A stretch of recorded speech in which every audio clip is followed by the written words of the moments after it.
everybody. Over the last several days, the United States has been responding to events as they unfold in Ukraine.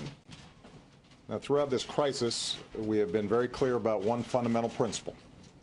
The Ukrainian people deserve the opportunity to determine their own future. Together with our European allies, we have urged an end to the violence and encouraged Ukrainians to pursue a course in which they stabilize their country, forge a broad-based government, and move to elections this spring. I also spoke several days ago with President Putin, and my administration has been in daily communication with Russian officials. And we've made clear that they can be part of an international community's effort to support the stability and success of a united Ukraine going forward, which is not only in the interest of the people of Ukraine and the international community, but also in Russia's interests. However, we are now deeply concerned by reports of military movements taken by the Russian Federation inside of Ukraine. Russia has a historic relationship with Ukraine, including cultural and economic ties, and a military facility in Crimea. But any violation of Ukraine's sovereignty and territorial integrity would be deeply destabilizing, which is not in the interest of Ukraine, Russia, or Europe.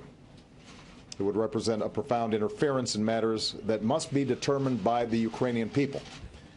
It would be a clear violation of Russia's commitment to respect the independence and sovereignty and borders of Ukraine and of international laws.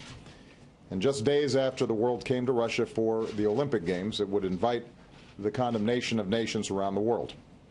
And indeed, the United States will stand with the international community in affirming that there will be costs for any military intervention in Ukraine. The events of the past several months remind us of how difficult democracy can be in a country with deep divisions. But the Ukrainian people have also reminded us that human beings have a universal right to determine their own future. Right now, the situation remains very fluid.